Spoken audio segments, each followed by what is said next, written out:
අපි යන් ඊළඟට 11 වෙනි ගැටලුවට. ගැටලුව මෙහෙම කියනවා. දූරදෘෂ්ටිකත්වයෙන් දූරදෘෂ්ටිකත්වයෙන් පෙනෙන්නෙකුගේ අවිදුර ලක්ෂයට දුර සෙනමිටර 200ක් ලෝ ඔහු ළඟ ඇති වස්තුවක් පැහැදිලිව නිරීක්ෂණය කිරීමට අත්කාචයක් භාවිත කරයි. එහි නාභිදුර සෙන්ටිමීටර 10ක් නම් ඔහුට වස්තුව පැහැදිලිව පෙනීමට අත්කාචය සහ වස්තුව අතර පරතරයට තිබිය හැකි පරාසය. හරි 11. ළමයි දූරදෘෂ්ටිකත්වය කියලා කියන්නේ මොකද්ද? දූරදෘෂ්ටිකත්වය කියලා කියන්නේ දුර පේනවා ළඟ පේන්නේ නැහැ. දුර පේනවා ළඟ පේන්නේ නැහැ. හරි. ඒ කියන්නේ දැන් මේ බලන්නකෝ. දූරදෘෂ්ටිකත්වයෙන් පෙනෙන්නෙකුගේ අවිදුර ලක්ෂයට දුර සෙන්ටිමීටර 200ක් කියලා දීලා තියෙනවා. හරි. දැන් සාමාන්‍ය නිරෝගී ඇසකට පෙනෙන අවිදුර ලක්ෂය කීයද? 200 සිට සෙන්ටිමීටර 25ක දුර ඉන්නේ. කැපිටල් D දුර ඉන්නේ. හැබැයි මේ රෝගයෙන් පෙනෙන කෙනාට මේ ගාන හැටියට දීලා තියෙන්නේ සෙන්ටිමීටර 200ක දුරින් තමයි එහෙ ඉඳන් පේන ළඟම දුර කියන්නේ. හරි. හරි දැන් මේ මිනිස්සයා හරි ළඟ ඇති වස්තුවක් පැහැදිලිව නිරීක්ෂණයට අත්කාචයක් භාවිතා කරනවා. හරි. දැන් මේ බලන්නකො ළමයි. දැන් ඇස මෙන්න මේ හරියේ අපි සෙන්ටිමීටර 200 මේ හරිය කියලා හිතන්නකො. 200ක් සෙන්ටිමීටර මීටර දෙකක් නේ. ඒ කියන්නේ මුට ළඟම පේන්නේ ඇහි ඉඳන් මීටර දෙකක දුරින්. හරි. මුට ළඟ දැන් පොතක් කියවන්න නම් මේකට තියන්න ඕනේ මීටර 200ක දුරකින්. හරි. දැන් එහෙන් පැහැදිලිව බලා ගන්න ඕන. අකුරු කොහොමත් පේන්නේ නැහැ එච්චර දුරකින්. හරි ළඟ ඇති වස්තුවක් මෙයාට පැහැදිලිව පේන්නේ නැහැ නේ. ඒ කියන්නේ මෙහෙම ළඟට ගත්තාම මුට පැහැදිලිව පේන්නේ නැහැ. හරි. ඕක නැති කරලා දාන්න අත්කාචයක් භාවිතා කරනවා. හරි. හරි. ළමයි ඊට කලින් බලන්න දැන් මෙන්න මෙයාගේ දෘෂ්ටි පරාසය කියන මෙයාගේ දූර දෘෂ්ටිකත්වය දුර පේනවා ළඟ පේන්නේ නැහැ. මුට පේන ළඟම ලක්ෂ්‍ය සෙන්ටිමීටර 200ක් නම් ඊට එහායින් තියෙන 200 300 400 500 550 ඔහොම ඉඳන් අනන්තයට යනකම් දුර බල මෙයාට පේනවා. හැබැයි 200ට මෙහා ඇහැ 200 අතර ඒ කියන්නේ 150 130 හරි 100 80 ඒ වගේ දුරවල් පේන්නේ නැහැ. හරි. ඒ කියන්නේ මෙහෙ මෙයාට පේනවා මෙහෙ පේන්නේ නැහැ. හරි. හරි. අපි ස්ටෙප් බයි ස්ටෙප් යමු. මෙන්න මෙහෙම ලියාගන්න. හරි. මෙහෙ පේනවා මෙහෙ පේන්නේ නැහැ. හරි. ස්ටෙප් බයි ස්ටෙප් යමු. මෙහෙම ලියාගන්න. දූර දෘෂ්ටිකත්වය යන ටක් ගාලා ලියාගන්න. දූර දෘෂ්ටිකත්වය යනු දුර පෙනේ ළඟ නොපෙනේ යන්නයි. දුර පෙනේ ළඟ නොපෙනේ යන්නයි. හරි. සාමාන්‍ය නිරෝගී ඇසකට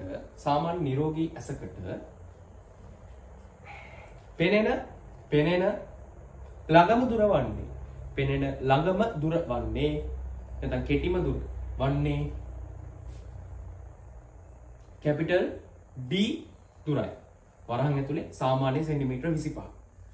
ඒ නිරෝගී ඇසකට සාමාන්‍ය සෙන්ටිමීටර 25. නමුත්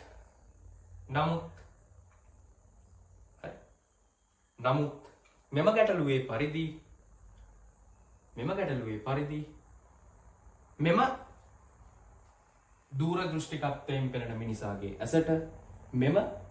දූර දෘෂ්ටිකත්වයෙන් පෙනෙන මිනිසාගේ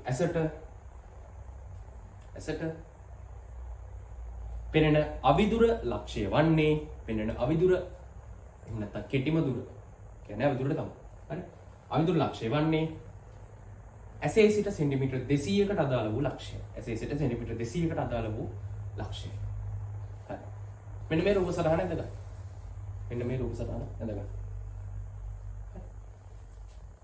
ඒ කියන්නේ මේ හරිය පේන්නේ. හරි. පේනවා කියන්නේ මේ හරිය නොපෙනේ. පැහැදිලිව නොපෙනේ. මොන හරි තියනවා කියලා පේනවා. හැබැයි පැහැදිලිව පේන්නේ නැහැ. හරි. ළමයි ඕම් ඔය කේස් එක අයින් කරලා දාන්න. අපි ගන්නවා. හරි. මොකක්ද අත්කාචයක් නේ? අත්කාචයක්. හරි. ඒ කියන්නේ අත්කාචය සහ ඇස අතර පරතරය සාමාන්‍යයෙන් අපි සලකන්නේ නැහැ. ඉතින් මෙන්න මේ ગેප් එක. හරි. මෙන්න මේ ગેප් එක සලකන්නේ නැහැ. හරි. මෙන්න මේ දෙන ඉත ආසන්නයි කියලා අපි සලකන්නේ. හරි. දැන් ළමයි මෙන්න මේ හරියට හරි. දැන් මේ අත්කාචේ නැතුව හිතන්නකො. මම ආයෙ පාරක් යන අත්කාචේ නැතුව ඔයා හිතන්න. හරි. දැන් මෙතන 200යි. හරි. 200ක් කියලා කියන්නේ මෙයාට ළමයි. හරි. මෙන්න මේ 200කට අදාළව තියෙන ලක්ෂයෙන් ආලෝක කිරණ මෙහෙම ඇවිල්ලා මෙයාගේ දෘෂ්ටි විතානයේ වදිනවා. දෘෂ්ටි විතානයේ වදින්න එපා කියනට පේන්න ඕන නම්. හරි. ඔහොම වදිනවා. හැබැයි මෙන්න මේ වගේ ලක්ෂයකින් එන කිරණ මොකද වෙන්නේ? මේ වගේ ලක්ෂයකින් එන කිරණ මෙන්න මෙහෙ යන්නේ. මෙන්න මෙහෙ යන්නේ. හරි. හරි. ඒ කියන්නේ එකතු වෙන්නේ නැහැ මේකෙන්. හරි. ඒ හින්දා මෙයාට මෙන්න මේ පැහැදිලිව මෙන්න මේක පේන්නේ නැහැ. හරි. ඕක නෙවෙයි කියන්නේ පැහැදිලිව ඒක පේන්නේ නැහැ. කිරණ එකතු වෙන්නේ දෘශ්‍ය විතානේ නෙමෙයි. හරි. ඔන්න ඔය කේස් එක අයින් කරන්න. හරි. ඔන්න ඔය කේස් එක අයින් කරන්න තමයි අපි කාචය යොදාගන්න. කාචය යොදාගන්න. හරි. හොඳයි. හරි. හරි. දැන් අපි හිතන් ගමයි මෙන්න මෙහෙම අත්කාචය දානවා කියලා. හරි. අත්කාචය දානවා කියලා හිතන්න. අපිට අවශ්‍ය මෙන්න මේ වස්තුව බලා ගන්න. හරි. අපිට අවශ්‍ය මෙන්න මේ කැපිටල් O කියලා තියෙන මෙතන තියෙන වස්තුව බලා ගන්න. හරි. ඒතර මෙන්න මේ දුර සෙන්ටිමීටර 200ක් නේ. හරි. සෙන්ටිමීටර 200. හරි. ළමයි මෙන්න මෙහෙම කාචය දාපුවාම මෙන්න මේ හරි මෙන්න මේ වස්තුවෙන් එන කිරණ මොකද වෙන්නේ? හරි. කාචය නැත්තම් මෙන්න මෙහෙ වැදිලා මෙන්න මෙහෙ යන්නේ. හරි. ඒක හරි මෙන්න මේ මෙතන දැන් මේ ඔබ්ජෙක්ට් එකනේ. මෙන්න මේක තමයි තියෙන වස්තුව.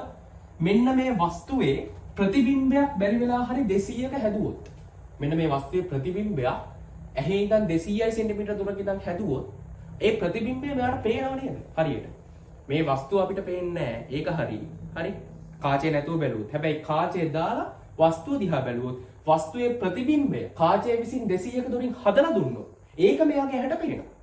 එහෙනම් ඒ වැඩේ කරා නම් හරිනේ මේවා. හරි.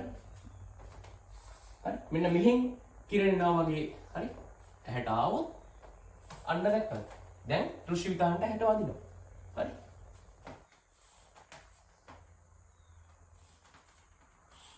දැක්කද? ඕම් ඔය වැඩේ කරලා දුන්නා නම් හරිනේ. හරි. එහෙනම් මෙන්න මේ වස්තුවේ ප්‍රතිබිම්බයක් කාචය විසින් මෙන්න මේ 200ක දුරින් හදලා දුන්නා නම් මෙයාට මේ වැඩේ කරන්න පුළුවන්. මේ කාචේ නාභ දුර 10 සෙන්ටිමීටර. හරි. එහෙනම් අපි කාචයට දාමු. එකයට v ඍණ එකයට u සමානයි එකයට f. හරි. කාච සූත්‍රය දාමු. ප්‍රතිබිම්බ දුර කීයද ළමයි දැන්? ප්‍රතිබිම්බ දුර වස්තුවේ ප්‍රතිබිම්බය හැදෙන්න මෙතන. හරි. වස්තුවේ ප්‍රතිබිම්බය හැදෙන්න මෙතන. එහෙනම් ප්‍රතිබිම්බ දුර කියන්නේ 200යි. හරි. ධන 200යි නේ. මොකද ආලෝකයේ එන පැත්තේනේ එයා ඉන්නේ.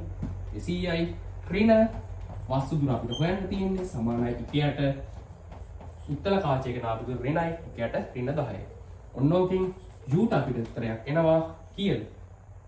මේ පැත්තට දාපුවාම 200ෙන් 10යි ඒක එකතු වුනහම 200ෙන් 11 බෙදීම 200යි එකයට u කියන්නේ 11 බෙදීම 200යි දැන් u කියන්නේ 200 බෙදීම 11යි. හරි. ඔය එක අවස්ථාවක්. හරි. ඔය එක අවස්ථාවක්. හරි. ඔය එක අවස්ථාවක්. හරි. තව අවස්ථාවක් තියෙනවා ළමයි. තව අවස්ථාවක් තියෙනවා මොකද්ද? ළමයි මෙයාට උපරිම සහ අවම පරාසනය අහන්නේ. එහෙනම් පේන අවම ලක්ෂය සහ උපරිම ලක්ෂයට අදාළව මේ ගැටලුව විසඳන්න ඕනේ. හරි. ඒ කියන්නේ මේ වස්තුවේ ප්‍රතිබිම්බය මෙයා මේ ඇහැට පේන මේ වස්තුවේ ප්‍රතිබිම්බය ඇහැට පේන ළඟම ලක්ෂයෙන් හදාගත්තත් හරි දුරම ලක්ෂයෙන් හදාගත්තත් ඇහැට පේනවා ඉතින්. දෙකම හරි. හරි. දැන් මේ තියෙන්නේ ඇහැට පේන ළඟම ලක්ෂයට අදාළව ගැටලුව විසඳපු හැටිනේ. එහෙනම් අපි බලමු 200ට වඩා ඈත ලක්ෂ වන ප්‍රතිබිම්බය හැදුවත් ඒ කියන්නේ මෙහි i හැදුවත් මෙහි i හැදුවත් ඒත් පේනවනේ. අනන්තයේ i හැදුවත් ඒත් පේනවනේ. අනන්තයනේ බලන්න පුළුවන් උපරිම දුර. එහෙනම් උපරිම දුරේදී වස්තුවේ ප්‍රතිබිම්බය හැදෙන ආකාරයට මෙන්න මේ සිස්ටම් එක හදන්න පුළුවන්. මේ බලන්න. දැන් මම මෙහෙන් අඳින්නම්කෝ. හරි. ඔයගොල්ලෝ මේක ටිකක් පිළිවෙලට අඳ ගන්න. මෙහෙ පේනව නේද ඔයාලට? හරි. ඔව් පිළිවෙල. හරි. දැන් ඇහැ තියන ළමයි මෙහෙම. හරි. ඇහැ තියනවා මෙහෙම. හරි. මෙන්න මෙතන තමයි 200 සෙන්ටිමීටර තියෙන්නේ. හරි. දැන් ළමයි හරි මෙහි අනන්තයනේ. හරි. මේක මෙන්න මේක. හරි. මෙහි අනන්තයනේ. ළමයි මෙන්න මෙතන තියෙන වස්තුව හරි මෙන්න මෙතන තියෙන වස්තුවේ ප්‍රතිබිම්බය අනන්තයේ සිට එන්නාක්සේ හැදුවා නම් ඒත් මේ වැඩේම කරගන්න පුළුවන්. හරි. ඔන්න.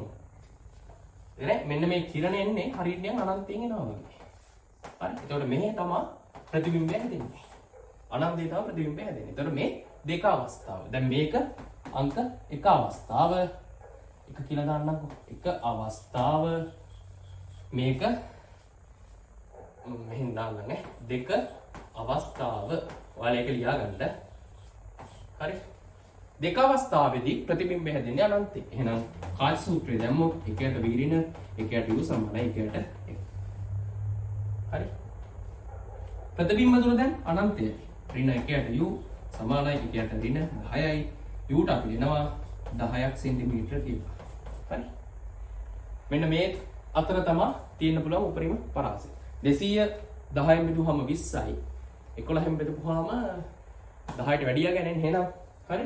u කියන එක 10ට වැඩි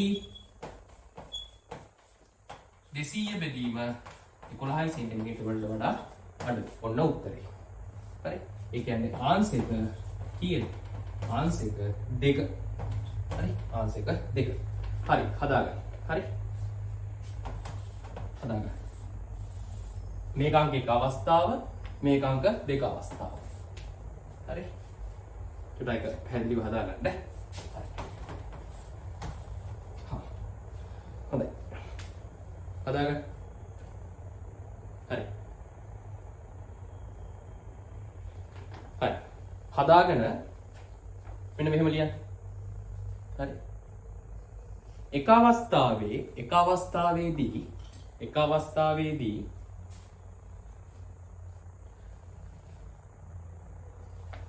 O යන වස්තුවේ ප්‍රතිබිම්බය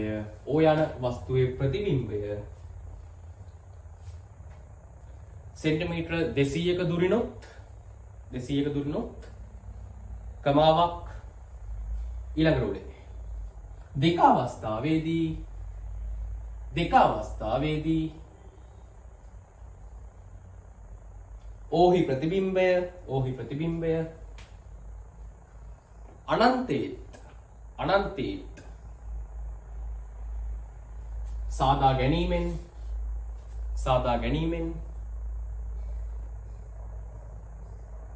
සාදා ගැනීමෙන් හරි. අත්කාචය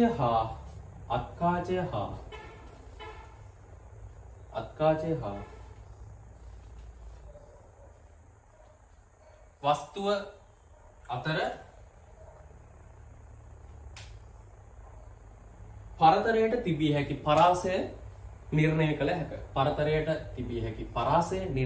හැක.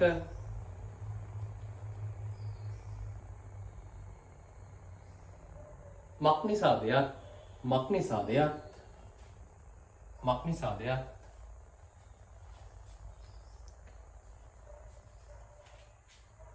සෙන්ටිමීටර 200